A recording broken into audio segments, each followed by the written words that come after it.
welcome back to the channel. So today we're going to be using this scrap wood that we've got just to fill in, just to bring the floor up to the same height as the ribs that are in the bottom of the van, just to stop some reflexing. We're using, I think it's 9mm ply, just measured it, and with the adhesive on the back it should bring it up to about 10mm, which is roughly flush. Shouldn't be so much flex in the floor because we're using 12mm ply on top, so that's what we're doing. So we've got cut some of this spare wood that we've got down. Each of these gaps are different. There are some that are saying that we'll try and get them all covered, and then there's bigger areas. Obviously we want to try and fill as much as possible where you step in. That's definitely somewhere where you didn't want to have any flex or anything like that. And where the furniture's going as well, so we've got something to screw to. So we had a look at different ways of doing the floor. What we didn't want to do is to screw directly into the floor, just in case we get some rust at a later date. So by gluing these down, flexing it down, we can screw everything into the side of the van, but also into the wood that's on the floor rather than into the floor.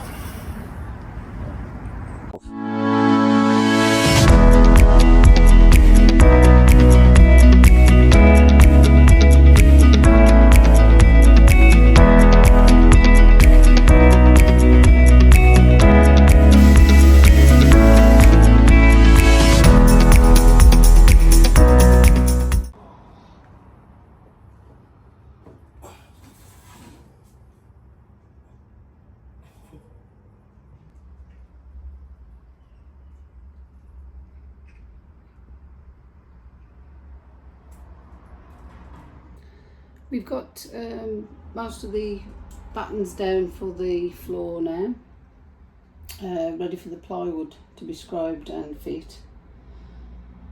But before we finish the last little bit, we've got a small job that we need to do. Got a little bit of surface rust.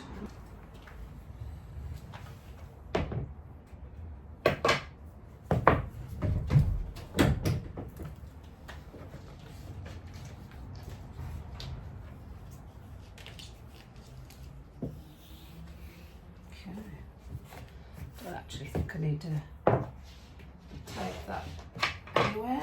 It's fine where it is.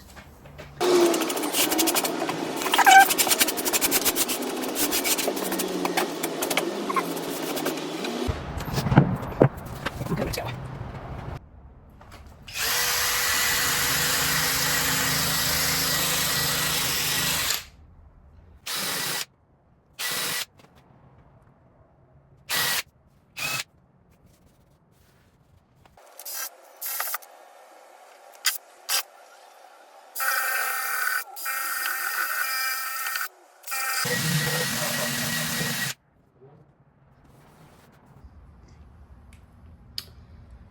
I only wanted to take the edge off, and now I can just have a little look, see if there's any high spots, and then get some paint on it. I'll have to clean the rubber seal as well. All sanded down, ready for the red oxide paint, so I can do that now, and then I've got to leave it to dry, get the seal back on, and we're ready to finish the floor.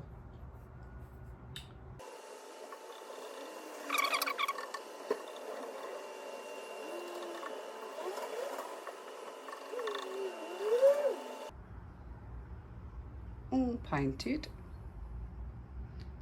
Like I said, just a quick job, needed doing, and now we can finish the floor. Okay, so Beck's done a fantastic job of getting all the concrete that was oxidising onto the making surface rust there. We've got a few more jobs to do. Obviously we're still working on the floor. We've got the insulation. before and then we're going to scribe in the actual floorboards with this 12mm ply. We've got a few touch-ups to do around here. It's going to be carpeted, but you know, where there's bare metal, we're just going to touch up with the red oxide primer. There's a few holes, a couple here in the wheel arches that have got some metal bonding putty that will go in there, and we can touch that up both sides. Don't any rust penetrating from the outside. And that's it really. Trim's got to go back on. The seal's got to go back on around there, and as I say, there's a few bits and pieces on the back doors, but other than that, I think we're to a point where we can start doing the more interesting jobs inside the van. Okay, so the next job on the van is to lay the floor insulation. We've chose it's called Sonic Gold. I've just got it from eBay. It's 6mm acoustic and thermal insulation. Some people don't bother with any kind of insulation on the floors, but it just makes sense, doesn't it, really, just to do that. I'll show you the tools, but firstly, before we do it, I'll just show you. So we've marked where we're going to put the screws just around the van, and the idea is just to bring the insulation up about 20mm around the edge, and then we can still see where we want to where we need to put the screws to put the flooring in.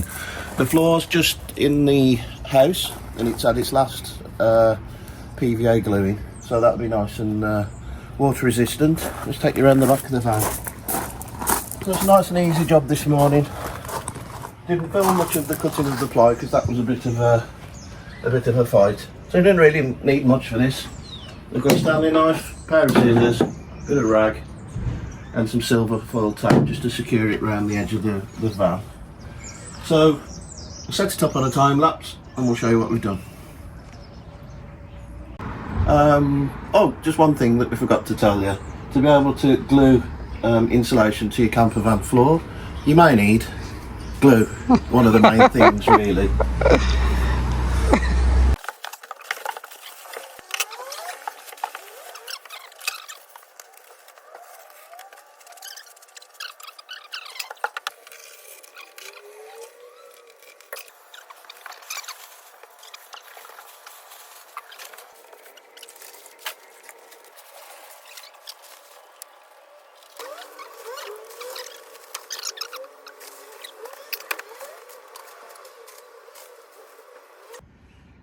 Okay, so just coming through, we've got, as you can see, all of the insulation's down. We've just got to resolve this. We've got some trimming to do at the back, and we're going to do that when the wood's on.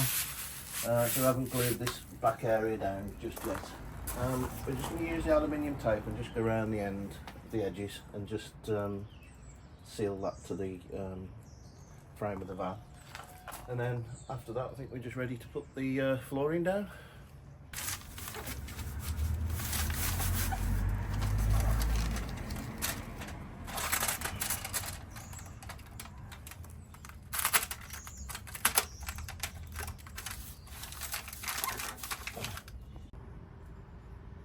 Okay, so we've got the insulation and the acoustic layer on the floor. So the next job is to put the floor down. As you can see, we've just taped the edges, so the floor's got to go down, and then a lot of screws and a lot of drilling.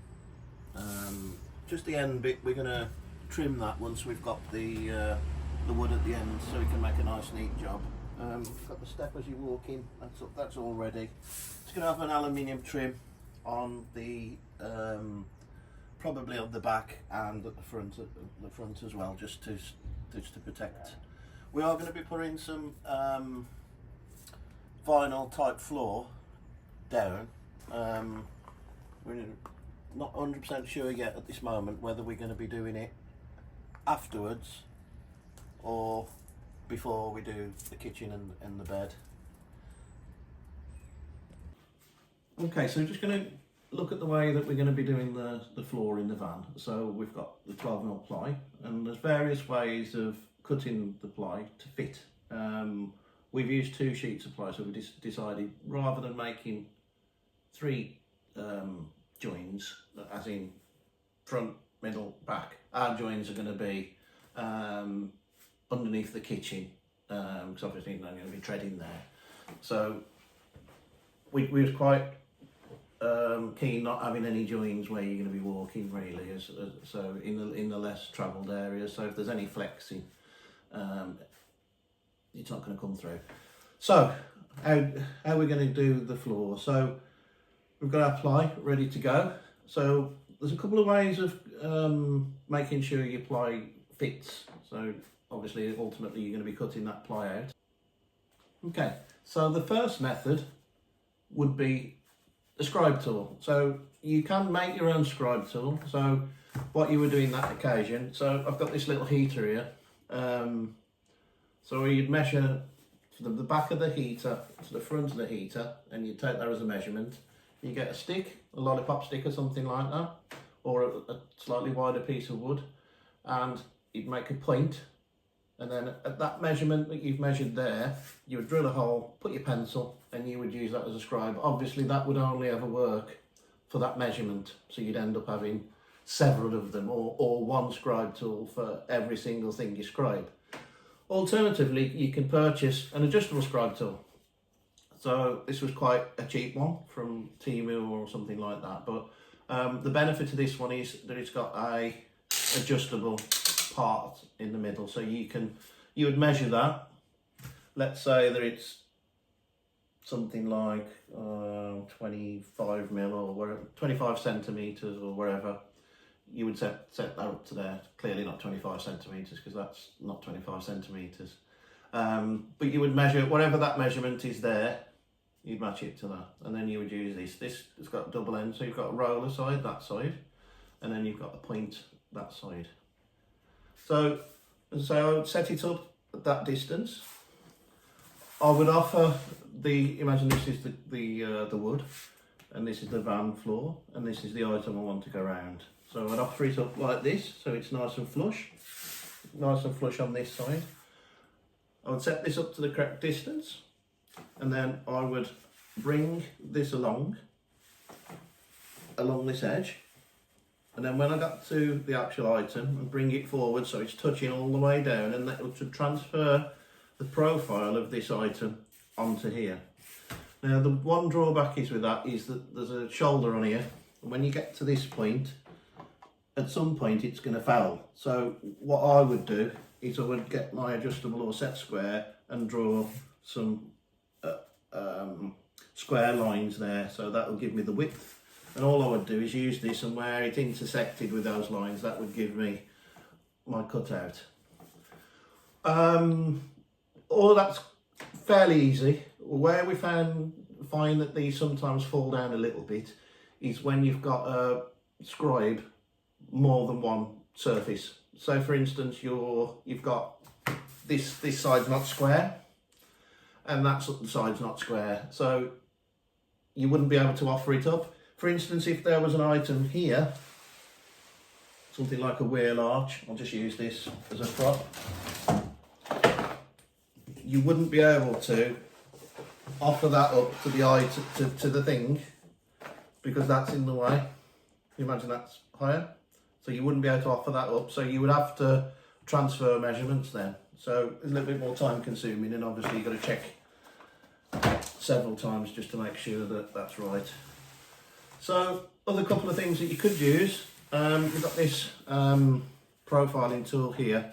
So these are ideal for smaller items, quite often used by tilers for just profiling around things like pipes and sockets and switches and stuff like that. So it's quite useful. Don't use it too often.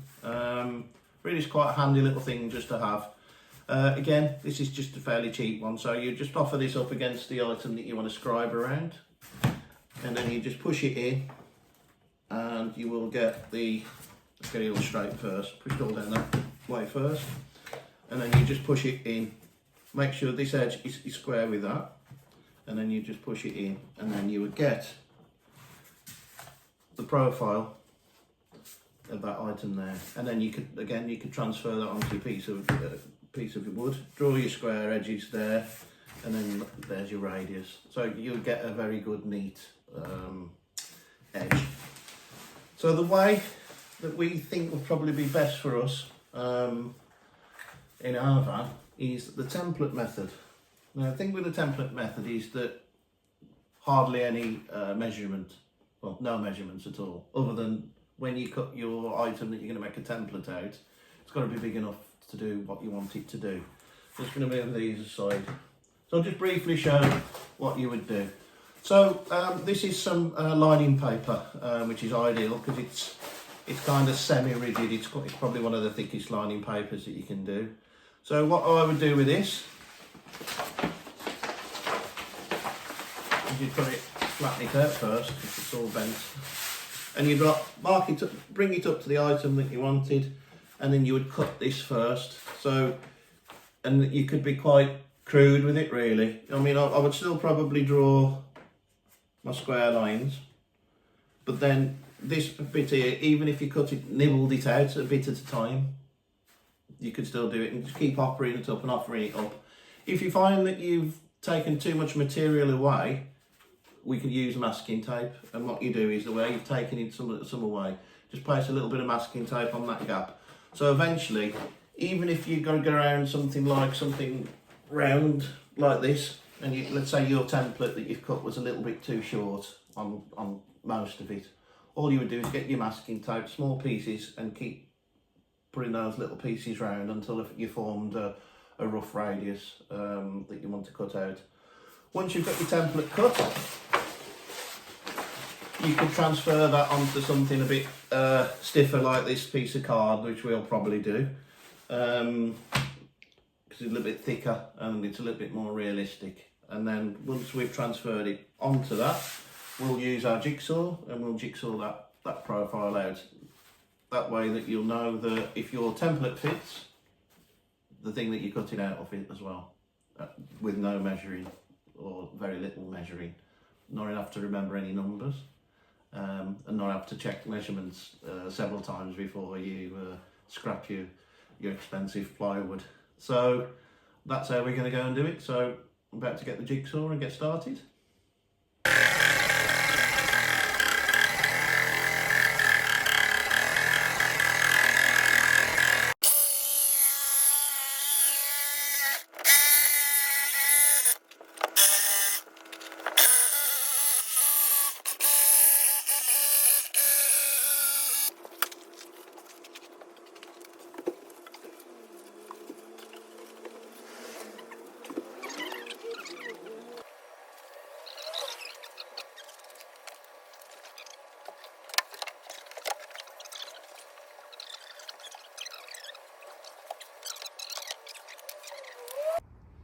Okay, so we're ready to drill our floor down. We transferred the measurements that we'd already marked on the back of the bulkhead onto the floor. So, and we've got the other sheet down. So we're going to, Beck's going to start marking this up. I'm going to start drilling. So we're going to drill it with a 4mm drill, countersink, and then we're going to screw them in with the other drill.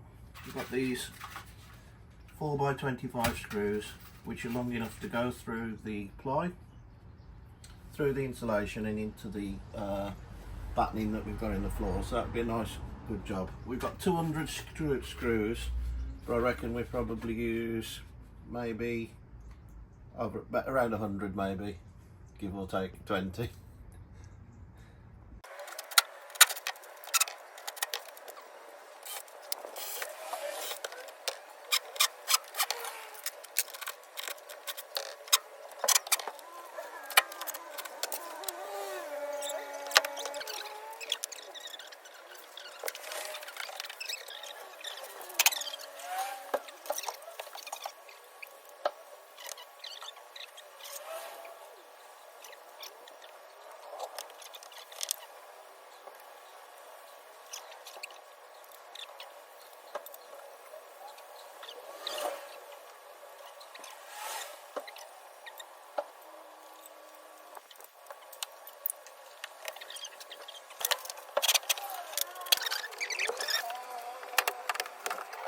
Yeah, we just have a look at the back doors now to have a look how we're going to resolve the edges so we can carpet up to the flooring, and also to make sure the back door's still shut.